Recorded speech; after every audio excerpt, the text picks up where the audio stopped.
History of Pakistan and IMF.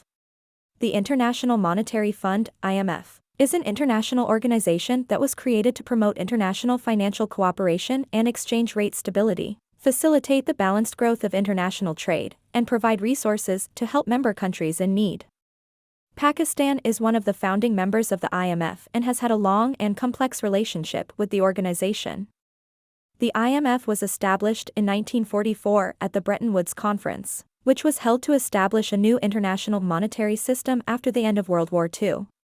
The IMF was created to promote international monetary cooperation, facilitate international trade, and promote economic growth and stability. Pakistan became a member of the IMF in 1950, just 3 years after its independence from British India. At that time, the country was facing a severe economic crisis due to the disruption caused by the partition of British India, and the subsequent loss of access to key economic resources, such as water and agricultural land.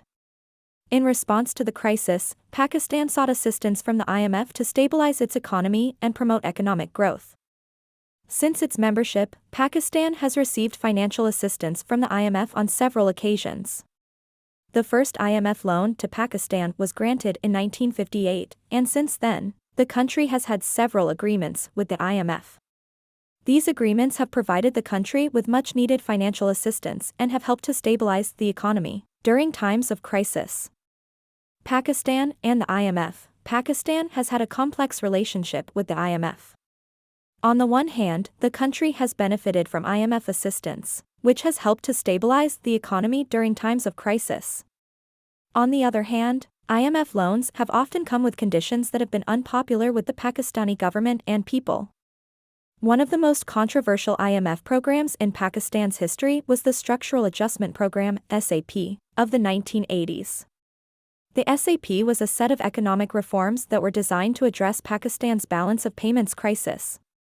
The program involved a range of measures, including currency devaluation, fiscal austerity, and privatization. The SAP was widely criticized for its social and economic impact, which was seen as exacerbating poverty and inequality. In recent years, Pakistan has had a more positive relationship with the IMF. In 2019, the country received a $6 billion loan from the IMF to help stabilize the economy. The loan was part of a 3-year program that aimed to address Pakistan's balance of payments crisis, reduce inflation, and promote economic growth.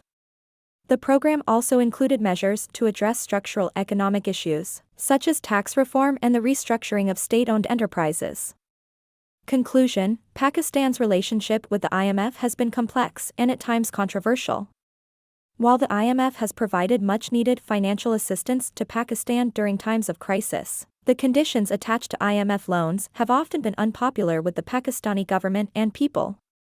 Despite these challenges, the IMF has played an important role in supporting Pakistan's economic development, and the country's relationship with the organization remains an important part of its economic policy.